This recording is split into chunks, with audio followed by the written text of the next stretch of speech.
Good morning, everyone. This is Dixie Grunenfelder with the Office of Superintendent of Public Instruction. Thank you for joining us today for our webinar presentation on behavior, data policy, and practice. We're going to go ahead and jump in right away. We have lots of materials to cover. We're going to move pretty quickly through the presentations. We had so much to cover that we probably have too much material for our time together. But keep in mind that the webinar will be posted on the OSPI GATE website at the conclusion of the webinar, so you can go back and look at specific slides if we go too quickly, or if you want to go back and reference those materials, they'll be available online. So we have a couple present guests here today, and I'm going to immediately turn it over to Jess Lewis. Jess Lewis will introduce herself and say her title because she's got a lot of hats. So I'm going to, what? Now we're already having technical difficulties here. Oh, there we go. Okay, here's the agenda. So we're going to start with Jess Lewis to talk about state policy, turn it over to Tim Stensager to talk about behavior data. That really sets the foundation for the kind of the highlight of our webinar today. We're going to hear from Timberline High School and how they use behavior data in the building and the impact that it's had in their building on creating a positive climate and keeping kids engaged in school. So we're really excited. Jess, I'm going to turn it over to you. Thank you again for joining us.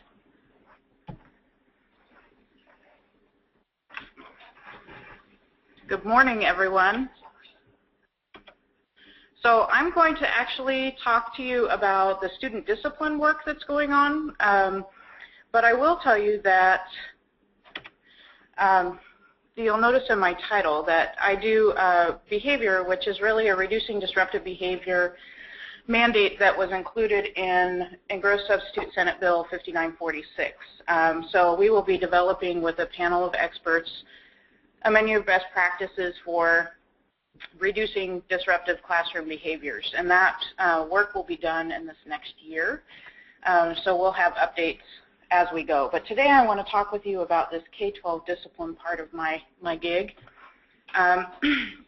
So as I mentioned before, people call this the LAP bill. They call it, we're trying to brand it as strengthening student educational outcomes, but it's Engrossed Substitute Senate Bill 5946.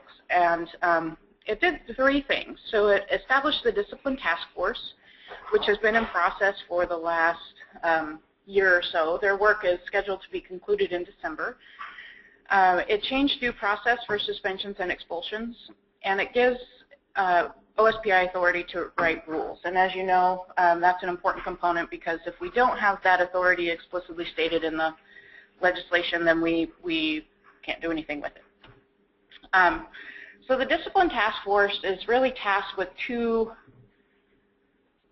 things. So they need to develop standard definitions for discretionary discipline categories, and that's everything from disrespect to insubordination, all of those things that we tend to discipline kids for but are culturally relevant, right? So my impression of what disrespect is very different probably from Rhett's or Dixie's definition of that. So they're trying to come up with standard definitions to take some of the guesswork out of that. We also the effort is to pull kids out of that other category for suspensions and expulsions and other exclusionary discipline. So none of us know what other means. So we're really trying to figure out what actually is occurring. The Discipline Task Force is also tasked with developing data collection standards for disciplinary actions. So, and the law specifically says education services provided to a student while they're subject to disciplinary action. So while a kid's excluded, are we given the opportunity to earn credits or do work? The status of petitions for readmission to school districts. So we know that kids are petitioning for readmission, but we don't know what that process looks like because it's all kind of kept in-house. Credit retrieval during a period of exclusion, and school dropout as a result of disciplinary action. So we know that there's a positive correlation, but we don't quite know what that looks like. So in this next year, and Tim is going to talk a little bit more about this. OSPI and the K-12 Data Governance Group is going to revise the statewide data system, which is known as CDERS, to incorporate the changes in student discipline data collection. And that may be rolled out over time, but the important thing is that we start creating buckets that make sense to school districts so that as they code discipline, particularly exclusionary discipline, it makes sense to everyone involved. And we're going to begin collecting data based on the revised standards in the 15-16 school year, so this next round. This is my work plan, a very small portion of my work plan. So I have this in here just to kind of give you an idea. K-12 discipline has never been in one bucket at OSPI. It's been in lots of different places. And so when I was hired, I was tasked with kind of bringing all of those pieces under a single umbrella so that we have a common trajectory on these issues. And so this is kind of what I'm working on in the next year, but you could add a couple pages. So as a result of 5946, we revised Chapter 392-400 of the WACs, and they're called pupils, but really it's pupil discipline.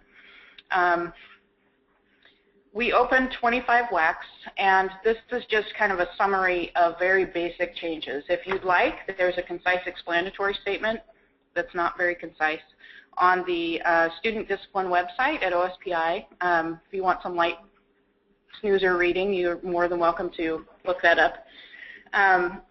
But essentially what we did is we struck the word punishment throughout the chapter and kind of stuck to the theme of discipline. The root of the word discipline is to teach. Then it stands to reason that schools would be in the discipline business rather than the punishment business. We revised civil rights protections in the student rights section. The importance of that is that we brought the civil rights protections in line with current state and federal law. So while we don't want to exclude any group or encourage discrimination towards particular groups of kids, what was happening is there was no due process protections for those kids if they filed complaints as a result. We added and revised due process protections. We also removed truancy and non-attendance from being embedded throughout pretty much all of the WACs and put it in its own section in an effort to kind of remove the rubber stamp from practicing exclusionary discipline for non-attendance. We had a public hearing on May 5th. We received about 1,500 public comments. You can read the summary of those. It's a 96-page document, so just so you know. But it will kind of tell you our rationale as to why we did what we did. And the final rules went into effect on August 23rd. So before school started, everything that was revised in this chapter became permanent. So just very briefly, some due process changes. It used to be that you could exclude kids for an indefinite period of time. You didn't have to provide an end date, and there was no calendar restriction. So now all emergency expulsions need to be converted to another form of corrective action within 10 days of the emergency expulsion. So you can't kind of keep the kid out there forever anymore. You actually need to make the determination if you're going to convert it. No suspensions or expulsions may be for an indefinite period of time, and you'll notice that includes emergency expulsions. So if they're going to last more than 10 days, they have to have an end date no later than 1 calendar year from the time of the suspension or expulsion. And that's really an effort to make sure that we don't lose kids forever, which was occurring.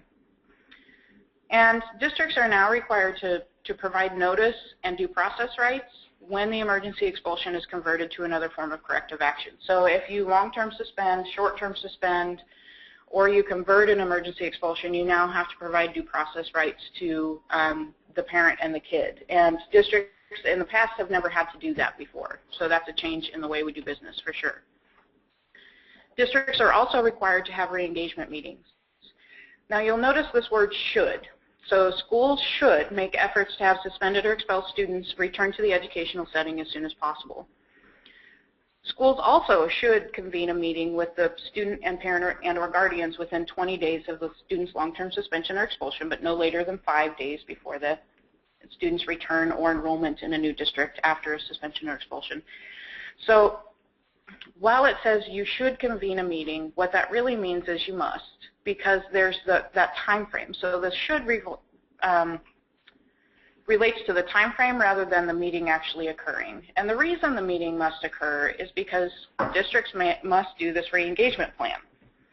So they need to create a plan that's tailored to the student's individual circumstances, and you particularly need to address the issues that resulted in the student's suspension or expulsion. And the plan needs to really focus on how do we help the student take necessary steps to remedy the situation and get back into school. So what do we need to do differently so that this kid can be successful? And when you're developing a plan, districts should consider shortening the length of time, right? So does the kid need to be out that long? Are there other things that we can do in the discipline or corrective action arena that make more sense? And what kind of supportive interventions can we put in place to help the student's academic success and to keep the kid engaged and on track to graduate? So here are some resources. My website, Equity and Civil Rights, which does a lot of discipline work. U.S. Department of Education just recently, within the last year, released guidance that talks about discipline disproportionality and how they're going to monitor districts. And then my parent program, the Learning Assistance Program. And I love this woman in the pink thing, so she's always on my side. My favorite. So I blasted through that. Are there any questions? I'm not seeing any at the moment. Sweet. I was so comprehensive in 10 minutes that. That was good. Yes.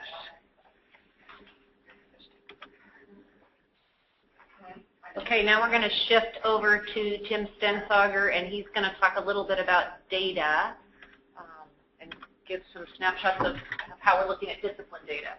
Yeah.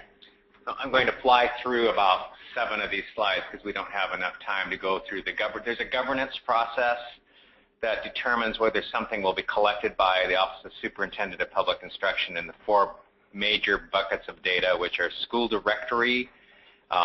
There is also the student information with assessment. There's financial information and certification information around teachers. But I'm going to just dive right in to some statewide information about data. This is from the 2012-2013. I'm going to walk you through some slides, and if I have time, I'll show you some proposals we have about visualizations or analytics that will be available to you and to us in the next few months. But let me start with what we have in terms of real data. And we're working on an effort to check on the quality of this data this year to make sure that what districts are turning in is accurate and defined accurately. So here we go. So in the discipline domain, there's always 2 dimensions. There's incidents, and there's the percentage of students who have an incident. They're different. So you can have one student who has had 3 incidences. It's possible that they were suspended or expelled for bullying one time, and it might have been for drugs another time, and it might have been for fighting another time. And those would be incidences versus the percentages. So in 2012, 2013, there were a total of 101,364 incidences that were reported from your various student information systems into the big warehouse here called CEDARS. So we're getting this information from CEDARS. Of that 101,000 and change, 72,230 were suspended or expelled. There were 1,844 that had something that was less than a day, and 29,134 that had something else. Could have been an in-school suspension. It could have been a letter home to the parent. It's not defined. So it's whatever the district defined that is turned in for that aggregate number. The next slide is the student level. So to give you context, there's about 85,000 students in each grade level in the state of Washington, about 1.2 million total students. So it kind of gives you a context of how large this is. So there were 59,806 students reported in that school year. and 47,519 were suspended due to the incident, and 12,287 had some other type.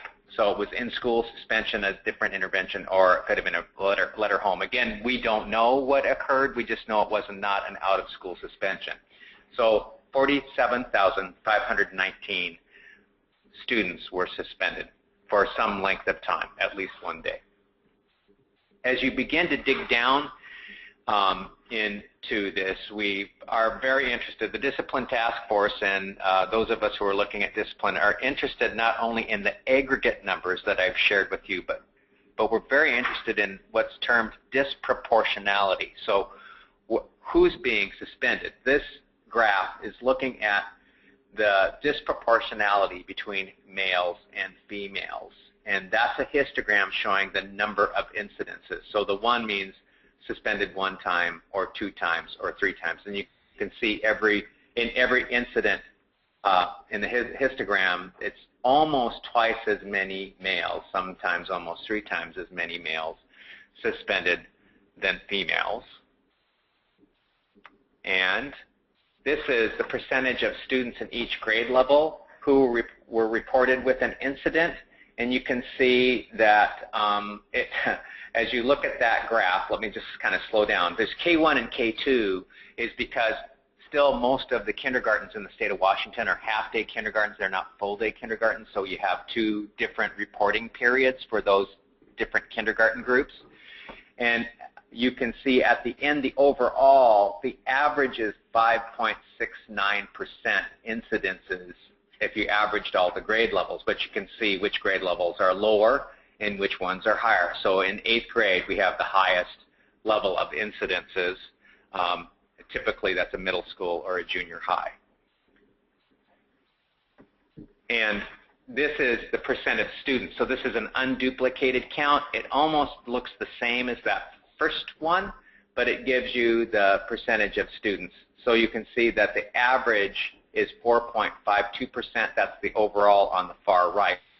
And then you can see that we have fairly few suspensions in the primary grades and an escalation from 5th grade up through 8th grade and a de-escalation through high school. Now, you and I know that it's complicated in the 9th, 10th, 11th, and 12th grade because the denominator has shifted down due to dropouts. So it doesn't count those kids who are gone. They may not have returned. In fact, we're running data that I'll have this Friday on the kids who were suspended where we did not find an enrollment record in the next year. So we'll get a better sense of how many kids might be dropping out. We will never say it was due to a suspension. It was just kind of the last school interaction. We'll do a deeper data dive. We think there's probably a profile of those students that might have some grade history issues, credit issues, attendance issues too, but certainly some discipline issues. Then we can look at disproportionality in terms of race. And this is, I think, let me look at the next. This is the percentage of students, so it's not incidences. You can see that the all-student category runs at 4.52%. And let me go to the African American group. It's so that if you have 4.52% for all students as a percentage, what that's showing is that 11.83% of the suspensions are given to kids who are African American. So that would be your disproportionality. You'd have about 7% disproportionality of African American students suspended. And you'd have a kind of an underrepresented group, but you have 1.7% of the Asian students who are suspended, and white at 3.71. Yeah. Yep. I don't follow what is yellow. The yellow is numbers of incidences, and remember, incidences are you could have a kid suspended 2 or 3 times, and so we're talking about whether we would show both of these. I think it's important to look at both of those, but when you're looking at disproportionality, it's probably more that blue line where it's the percentage, the unduplicated count. And this slide is a particular interest to the advocacy groups, especially the folks who sit on the discipline task force. This is what they want to think about. The conversation that stems from this is, are the schools or the teachers or the systems in the schools culturally competent? Is it because of a lack of understanding of cultural competence that you get this result?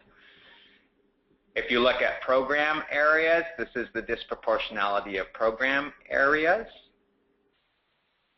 And I'm going to stop right there because we need to give Timberline information. I've got a lot more slides, but I want to give you what is, and then if we have another opportunity, I could show you how we're going to unpack that so you could, as a district, be able to take a look at what your incident rates are and your percentage rates are and how that would compare to other districts that are like you that would be considered your peer districts or peer schools. And with that, we'll move along. Do we have any questions? I'm not seeing any questions at the moment on Tim's presentation. Hopefully he'll stick around, so if you do have questions, we'll be able to respond to those as they come up. Okay, thank you, Tim. And now I'm going to shift over to our guests from North Thurston Public Schools, Timberline High School. We have Katie VandenBerg, who's the PBIS Coordinator and Dean of Students, and Karen McQuiston, I'm sorry if I butchered your name, who's the PBIS Intervention Specialist. And we're so happy to have them here. I think you're going to see now at the front line, ground level, how the use of this type of behavior data can really shape the school culture climate and the outcomes for students. So thank you for coming today. Thank you for having us. Again, thank you, Dixie. My name is Katie VandenBerg, and I am the Dean of Students at Timberline High School. And Karen and I work very closely together on our PBIS, and it's a tiered system where we really do look at interventions for helping those at-risk students. I'm Karen McQuiston, and I work at Timberline. I work mainly with the Tier 2 kids, but I also do a lot of data compilation and try to get our meetings ready so that the data is accessible to all the staff that is on the team and easy to share with everybody, so we're making informed decisions. And you're going to hear us talking a lot today about Tier 2, so I'll just back up for just a second to let you know what we're talking about. So our Tier 2 students are within the PBIS, probably the PBIS pyramid, which is very much mirrors RTI, RTI being the pyramid of looking at interventions for academic success for students, and PBIS looking at behavior, the behavior side, and finding interventions for students. So at the Tier 1 level, you're going to have the majority of your students, and that's going to be the school-wide PBIS. Tier 2 are students in between, so those students where people say we want to catch them before they fall through the cracks. So those are our Tier 2 students that we're looking at doing school interventions with before they turn to those Tier 3 students, which would be more like we talked about earlier today, those students that result in some of that more of that disciplinarian expulsion data. So today we're going to cover how we do it, front lines at Timberline. We started our PBIS process about 6 years ago in the North Thurston Public Schools, and started by looking at Tier 1, and then moved on to Tier 2. At Timberline, we realized that after about a year of having meetings, we needed a succinct way and a way of monitoring those Tier 2 students. So the first thing that we did was look at coming up with developing a database of information where the information is all in one place so that we're not coming to a meeting with 10 pieces of paper on each student. So we wanted to collect that information and then share that information. So we use that information that we collect, the data that we collect on specific students. When we meet weekly as a Tier 2 team. This team is comprised of all of the counselors, our administration, so both assistant principals and principal, our dean of students, our psychologist, who can be a reference specifically for special education, our nurse, and then our PBIS intervention specialist. So what I do is I have broken down every day. I spend a little time working on the stuff for our meeting. And I really only spend maybe 30 minutes each day getting this information.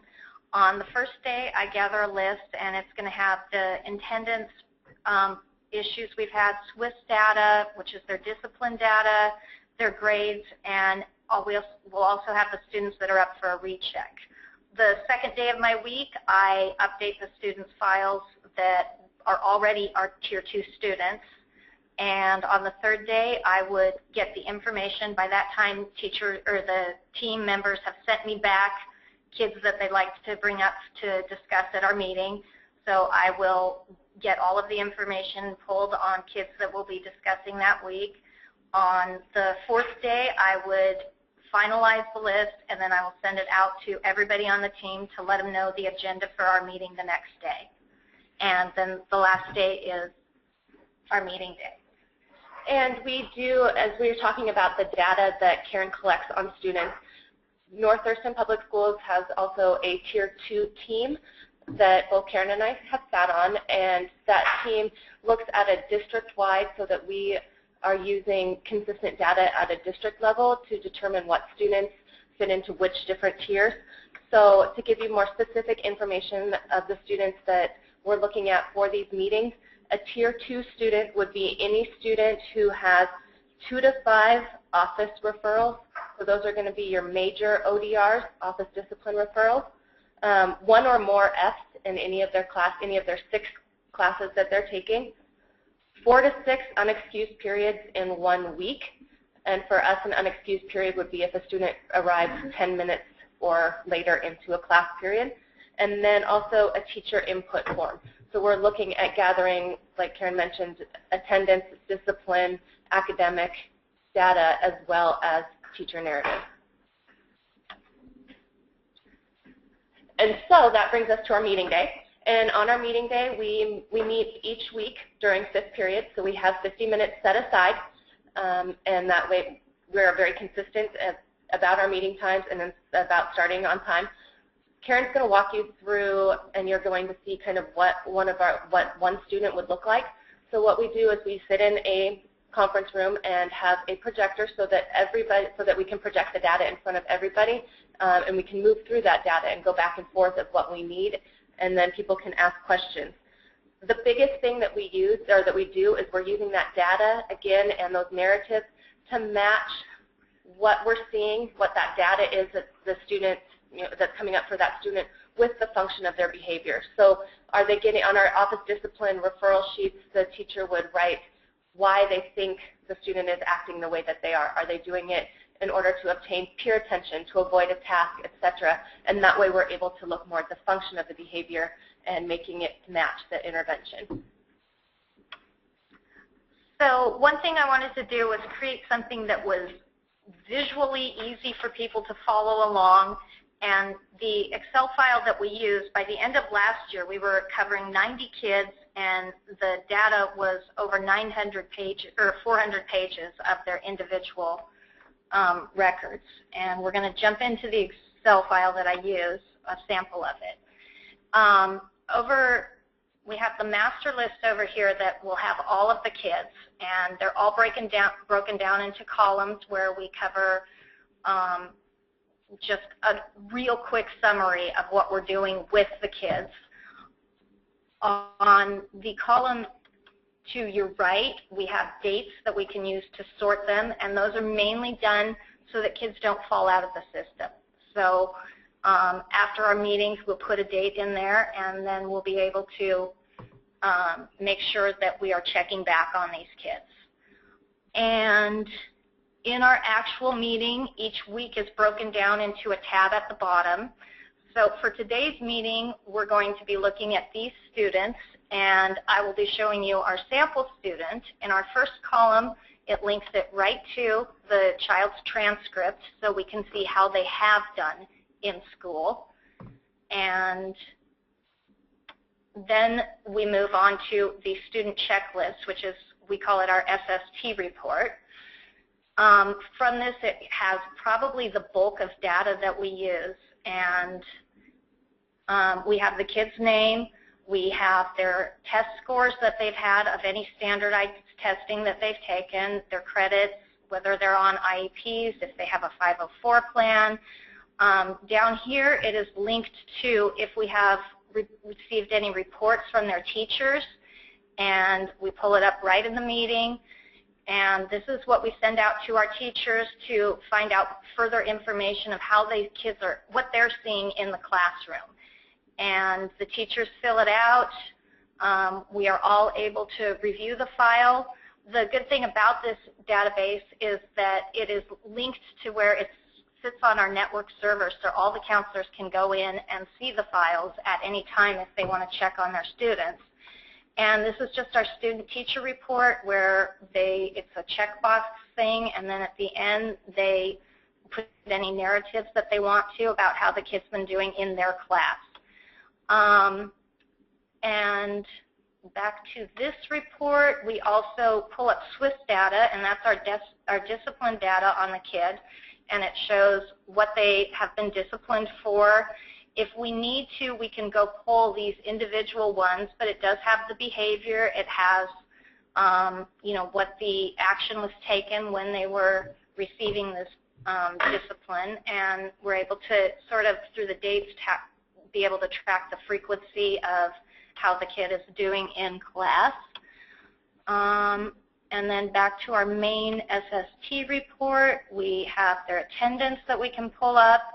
So we see how they're doing, how often they're attending class, if it's been excused, if they're being suspended. So it has all of their information that we have on their attendance. And down here, if we need to pull up further information, my sample student had a 504 plan, so we can link that to it. And we're also able to link any other information that we need. So when we're in the meeting, we have all of this information, and teachers can just ask me, or our team members just say, okay, can we look at that? Can we look at that?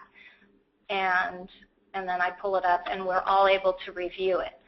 From here, as soon as we've gone over the data, we move into our student checklist, and we call it our practical FBA. And it's really our working document that we use during the meeting. And we have the kid's picture up there so we can identify the student that we are working with. And we just go over, the behavior. What do we think is going on? What, from all of the data, have we concluded that this child needs assistance with? And our current student, Bart, is a class disruptor. And we, at our meeting, decided that, he's got some adult attention and peer attention that he is seeking. And so we just check these boxes. We put our interventions are down here, and Katie's going to talk about those next. But from that, we're making decisions about what we think would be good for him. And at our school, we have a program called Rechecks, which gives the kids some good adult interactions. And so we put him on that. Now, down at the bottom of our, what we call the practical FBA, we track the kids' grades. And each time I pull a recheck on the kid, I'll update their grades. And we can go back and look at their attendance too, but this gives us sort of a baseline and gives us a change. And we do it in their grade and in the percentage in the class, because sometimes the grade may not change, but the percentage will. So that has been important for us to check. And then finally, when we're on there, we put a date of how long we're going to check on him again. And that goes into the computer. We're able to then sort it so he'll pop to the top when we need to recheck the meeting. The last thing I do in the meeting is type out notes of what each person on the team is responsible for, and then I send those out to everybody on the team. And when Karen's showing the practical FBA, or the chart of Bart, and we did call it the practical FBA because we took all the questions and the information that we wanted straight from a short form FBA that we were presented with that works very well in a training and that our district uses for that FBA form. And because we're always looking back at what is the function of this student's behavior. It's really important to understand what the function of the behavior is instead of just throwing an intervention at a student. Because if you're just, hey, the student's at risk, we need to give them an intervention to say that we're doing something or we hope this helps them. Well, we want to do something that we know is, if they're trying to obtain peer attention, is helping them with that need that they're seeking. So again, we always go back to looking at that function of behavior. This is a list of the interventions that we currently run at Timberline High School, as well as the column that mentions the function of behavior. So if we have a student who is perhaps seeking adult attention, you could follow the adult attention column a row across and see that blazer check, mentoring, small group, behavior contract, counselor check-in would all be appropriate, and then we discuss what would be most appropriate based on that individual student. The blazer check is check-in, check-out, which is a well-known PBIS intervention where a student will take something around to each one of their teachers, as well as check in with a mentor at the beginning of the day. So that would be Karen at the beginning of the day and the end of the day to kind of assess how their day went. Mentoring is usually adult.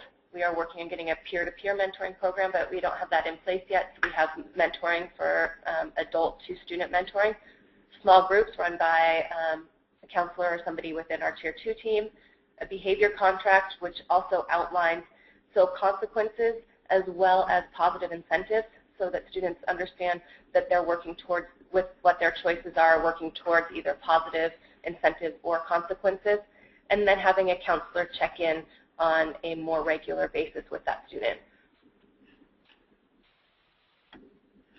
And then the final step is we don't want anyone to fall through the cracks. So as soon as we do this, we give the kids 3 weeks normally, sometimes more depending on the kids, sometimes less depending on the kids. And each time, once they're in the system, we check back on them and we re-pull their transcripts, their grades, their behavior.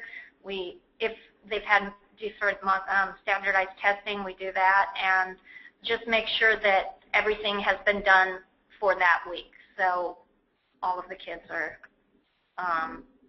making sure that they are getting the proper interventions and they're working for the kids. So in a nutshell, that's how we are running our program on the ground floor at Timberline. We do run our meetings based on and around data. So the TIPS model of running a meeting also comes out of the PBIS network and is a great way of running a meeting that you're looking at the data. What is the data telling us?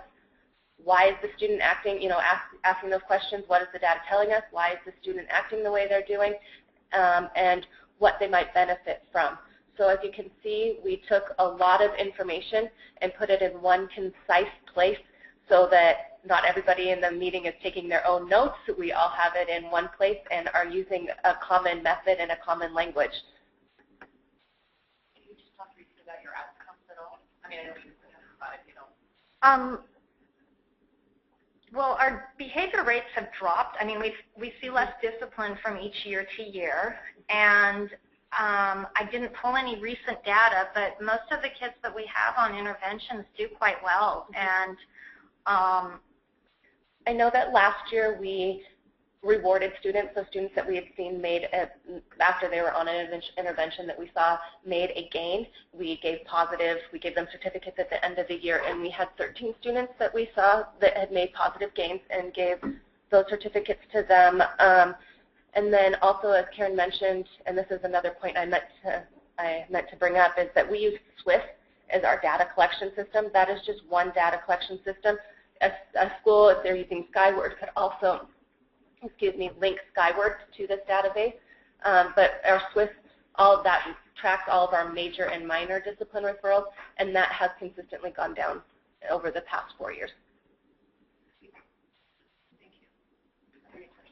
We have a question online. Is there trend data for ODRs, OSS attendance rates, and graduation rates that you're implementing? So I think that relates to the question that Dixie just asked, and I would be remiss off the top of my head to give numbers, but to give exact numbers. But yes, we do have that data, and if that's something that we see a need for, that we can get to Dixie too, and that can be shared. That's a follow-up question of, do you triangulate your data? For example, is percentage of students with, I'm not exactly sure I understand exactly what you're asking, Tricia. Percentage of students with 0 to 1, 2 to 5, 6 plus, is that do you think, I'm not sure what that I'm not sure exactly what you mean, ODRs.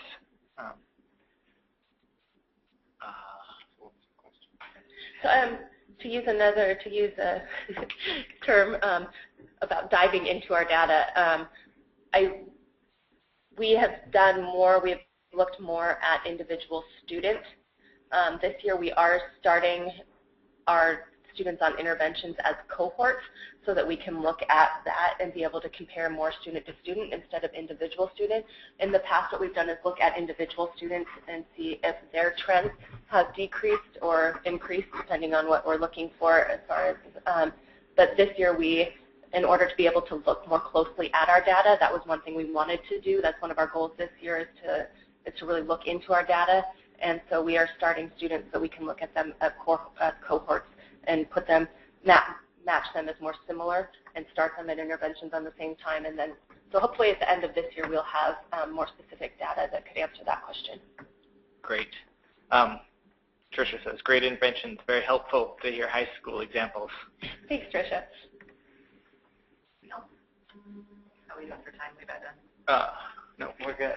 We got 15 minutes still. Do we want to have Tim talk some more? We have a poll. Yeah, let's do a poll real quick. Which one? The second one. This is, we'd like you to participate in this poll we've got. We're asking, does your district create and use reports on behavior data? We're trying to get a sense out there of how often people are doing this this progress and how in depth it is. Do you track? Do you have a system where you track and process and report the outcomes like Thurston County does with their weekly check-ins, or do you just generate the reports but you haven't figured out how to implement it yet? Any of that information that you guys could submit. It looks like a lot of you are tracking it, which is good. We want to have Tim setting up here. Yeah, sure. What are they seeing? They're only seeing the poll. Oh, okay.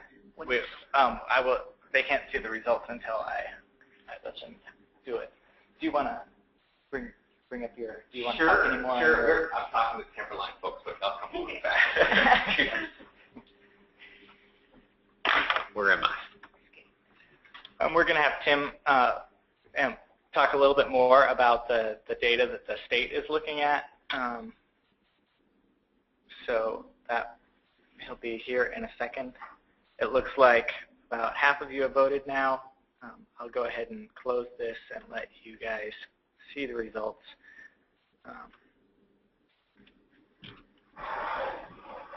It's as you can see, 60% of the attendees here are yeah, they can see what's here. Can see the results. 60% of you are doing a full practice on your behavior data, but it looks like we definitely have some work to do. Okay. Anything else? Great. You guys want to say? All right, we're going to let Tim go ahead and talk now. Okay. I'm going to pick up where I was, and I've been the Director of Data Governance here at OSPI for just over a year, so these new visualizations or new analytics will be what I'm showing you, and hopefully it will help you as you're thinking about context of where you sit. So prior to that, I want to talk about student information systems. There's 295 school districts, and your school boards or your local administrators get to determine the student information system you use. Probably the majority of you are using Skyward, the WSIPSI product, but there are 8 vendors out there. And I just want to talk about, at our level, when we get a new data point from you, we weigh it very heavily to make sure that it's something that we really need before we ask you for it. Or we don't have an option. It could be legislatively mandated, and we just have to figure out how we collect it. So, if you look at this slide here, you can see that the data needs to be accurate, timely, and actionable. And so it depends on where you sit in terms of what kind of actionability you need or how timely it needs to be. It always needs to be accurate, but as you get closer to the student, you can see on the horizontal axis, you'd have teacher or counselors or maybe student support folks at that level, and then as you move toward the right, it's larger groups of people up to schools and districts, up to the federal government. And as you get closer to the student, it's more of a tactical day-to-day decision. What are you going to do? Versus on the strategic end of the scale, what are the capacities that folks are going to build, or what are the policy level decisions that they'll make in order to actually help you make a tactical decision. Unfortunately, some of the people who are at the strategic end love to tell us what to do on the tactical end, but we'll talk about that later. So the difficulty at the state of Washington is that with all those different student information systems, you own tons of detailed information that you can do, like office discipline referral analysis, but we'll probably never ask for that level of detail in terms of office discipline referral. But I believe if you're working on an intervention system, you need to be able to ask that level of detail. We'll probably only ask more probing questions about the students and the incident types or the types of suspensions, because when we aggregate that in the warehouse, to gather that office discipline referral, we would need to have a bigger server farm, and I don't know if it would provide utility at the state level for that level of information. So I showed you before the different types of information that we do have, but I want to take you on a quick tour of what will be in the next 5 minutes. So we don't have this available to you right now, and this is fictional data, but I'll give you a quick tour of it. So we were talking about incident types, and we were talking about percentage of students, but usually they were on separate slides. So this slide shows both of those details at a glance. So if you go to the bottom, the legend, the blue line or the gray-blue line would be the total suspensions or the total number of incidences. And so you could see in 12-13, the school year 12-13, there were between 48,000 and 50,000 incidences. And if you went to the 15-16 school year, there were about 41,000 incidences in the state of Washington. Again, all made up.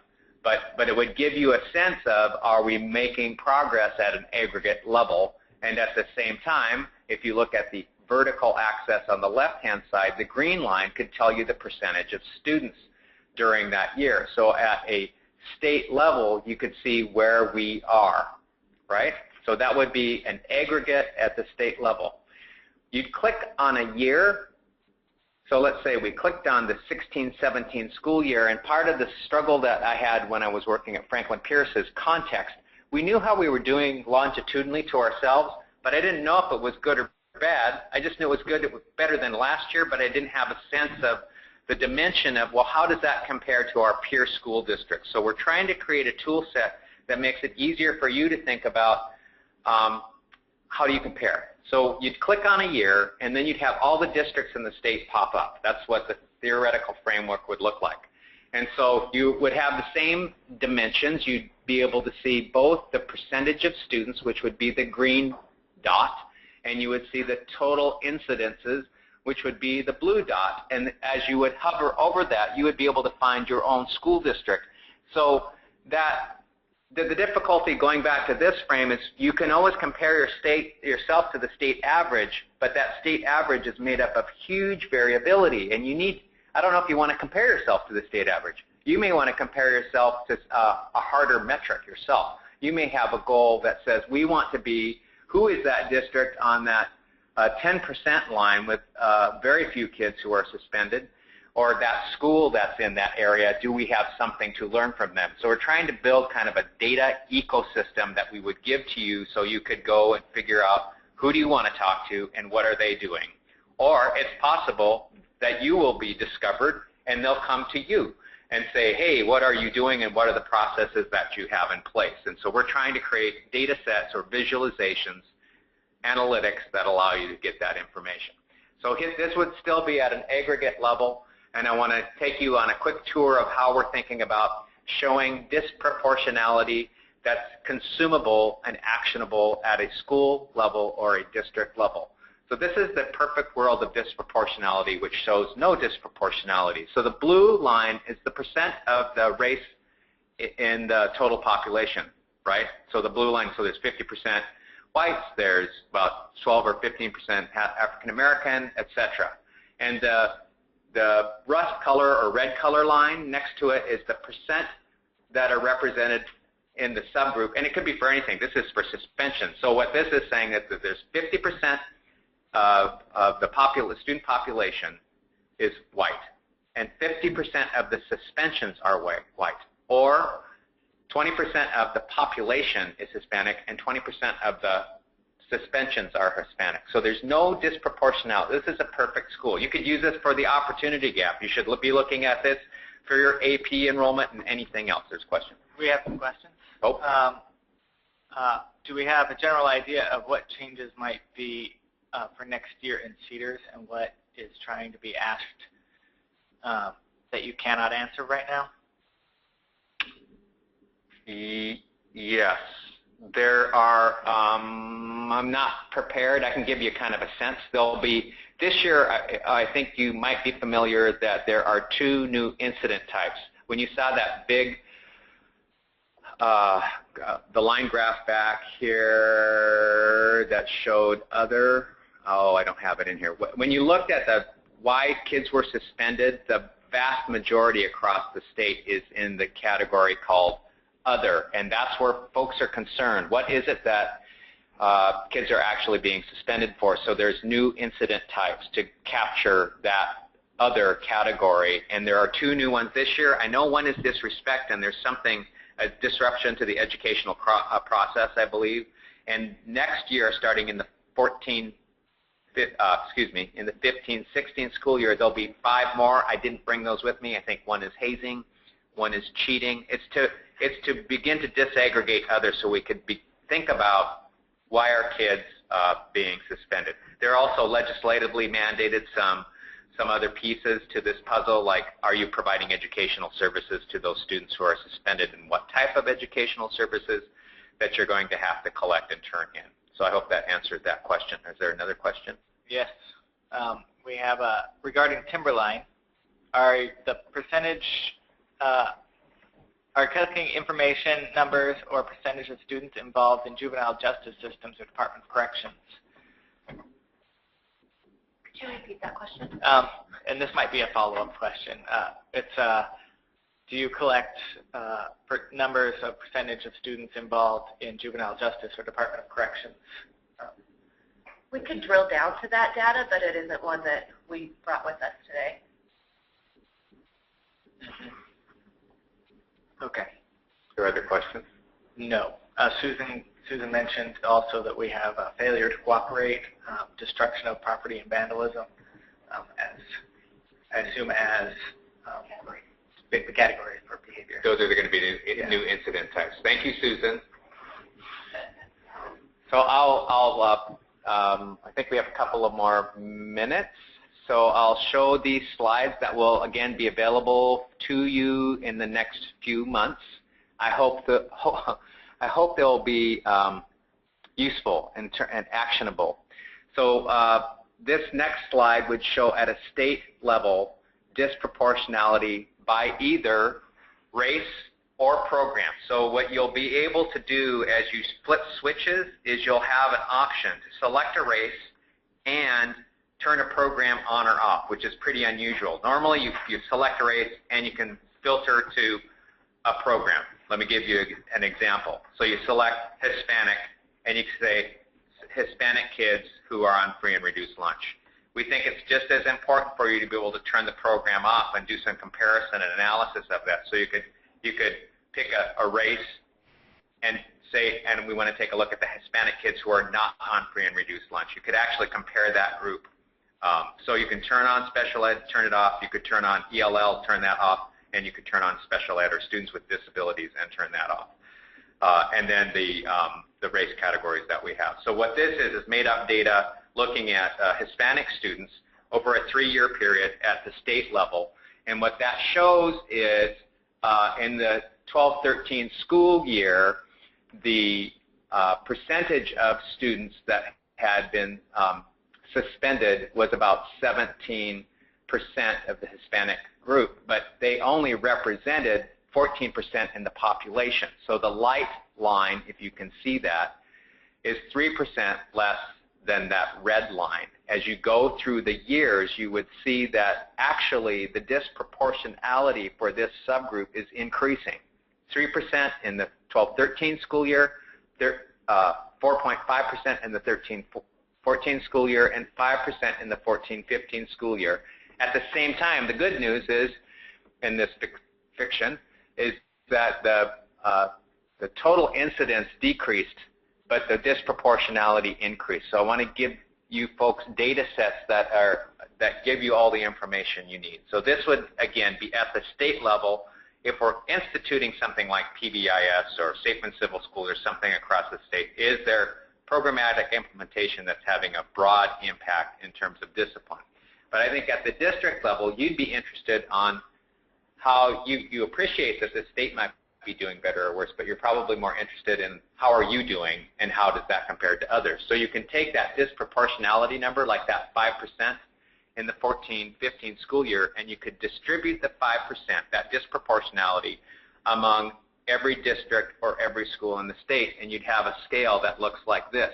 Where you want to be, even though this is a little confusing, is on the vertical axis, there's a 0. So if you look at that school district that's on that 0, that means that they have no disproportionality. The percentage of students who are suspended in the Hispanic subgroup is the same as the percentage that are represented in the population. So we're theorizing that you want to be in the band of plus or minus 5%. If you're in that 15% range, when there's a red dot on there, that would mean that you have a 15% disproportionality. And if you've always had a 15% disproportionality, or you've reduced that 1 or 2 points, that would be good for you, but you would not have the context of even knowing that there are districts that actually have reduced that by quite a bit. And you may be interested in talking to those districts who have reduced that disproportionality. And with that, I think we have come to the end of our time. Yes. Thank you, everybody, for attending, for joining us today. Feel free to contact me at any time. My email is here, if that helps.